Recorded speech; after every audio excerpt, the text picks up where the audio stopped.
अभिनव ने इस सवाल के जवाब में पहले अपना ग्लास ध्यान से टेबल पर रखा और फिर कहा, मुझे नहीं लगता कि आज के बाद हमें इस तरह से मिलना चाहिए। यह हम दोनों को जोखिम में डाल सकता है। रहा सवाल अनन्या के साथ रहने का, तो इसका जवाब तुम खुद दे चुकी हो। मुझे अनन्या से प्यार है या नहीं, इस बात का मैं यही जवाब देना चाहूंगा कि मेरी जिंदगी से प्यार शब्द कब का गायब हो चुका है। अब मेरा ध्यान सिर्फ अपने मकसद पर है। मेरे पिता को जिसने मारा है, मैं उससे बदला लेना चाहता हूं। अपने पिता के खड़े किए इस एम्पायर को मैं और बड़ा और मजबूत बनाना चाहता हूं। इस सब के बीच मेरे पास किसी से प्यार करने की फुर्सत नहीं है।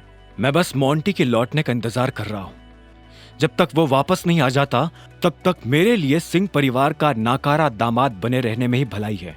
लोगों की नजर में कछुआ दिखने में ही इस टाइगर की भलाई है। मैं इस वक्त किसी को नहीं बता सकता कि मैं कौन हूं। अभिनव की बात सुनकर अलाइना की नजरें अभिनव की नजरों में गड़ी की गड़ी रह गई। कुछ देर तक दोनों ने एक दूसरे से कुछ नहीं कहा। आखिर में अलाइना ने एक गहरी सांस ली और बोली, प्यार किसी की जिंदगी से गायब नहीं हो सकता अभिनव। आप प्यार से भाग सकते हो, लेकिन वो आपको हमेशा पकड़ ही लेता है। मैं फिर से वही सवाल पूछूंगी, क्या तुम अनन्या सिंह से प्यार करते हो? नहीं, मैं उससे प्यार नहीं करता। और हां, अगली बार अगर तुम्हें मुझसे मिलना हो तो मुझे किसी होटल में या क्लब में बुलाना। मैं यहां नहीं आ पाऊंगा। यह सुनते ही अलाइना अभिनव की आंखों में देखने लगी। अभिनव को अलाइना की आंखों में हल्की सी उदासी नजर आ रही थी। उसने इसे दूर करने के लिए कहा, मैंने सुना है कि हमारे ग्रुप में कोई जासूस घुस आया है। यह बात सुनते ही अलाइना झटके से अपने विचारों से बाहर निकली और हां में सिर हिलाते हुए बोली, हां, लेकिन वो मेरे रास्ते में नहीं है। मेरे पास जासूसों और गद्दारों के लिए कोई जगह नहीं है। उनकी खबर मिलते ही मैं उन्हें मार गिराती हूं। अभिनव उसकी बात सुनते हुए मुस्कुराया और बोला, सुनकर बहुत अच्छा लगा।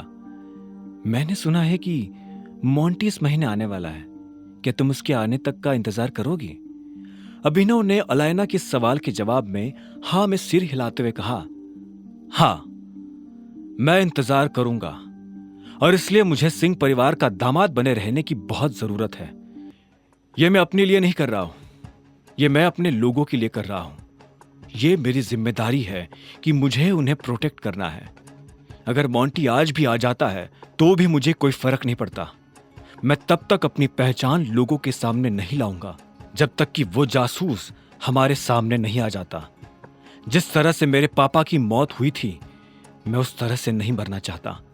अभिनव ने एक सांस में सारी वाइन खत्म की और सोफा से उठकर कमरे से बाहर चला गया।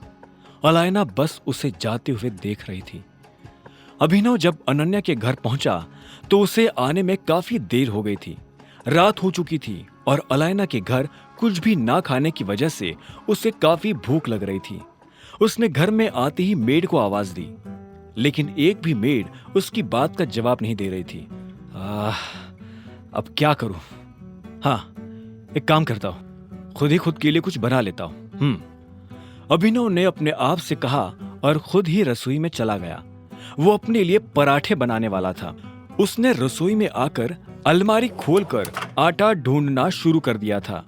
उसे आटे का डिब्बा मिला तो उसने डिब्बे को प्लेटफॉर्म पर रखा और आटा गूंथने के लिए थाली ढूंढने लगा।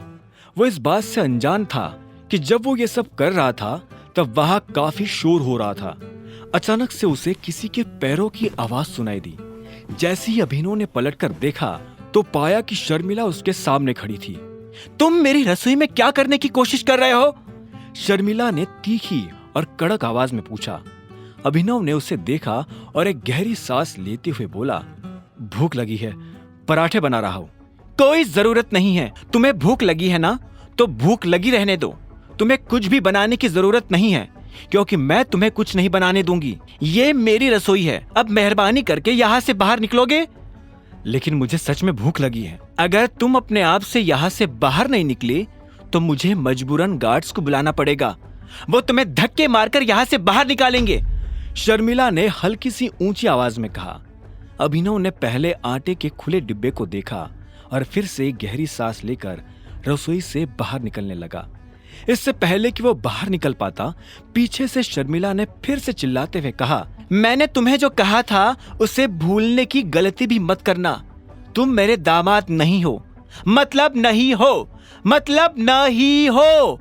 मेरा दामाद सिर्फ चिराग है, चिराग, और वो बहुत जल्दी तुम्हें यहां से भगाकर तुम्हारी जगह पर आकर बैठ जाएगा।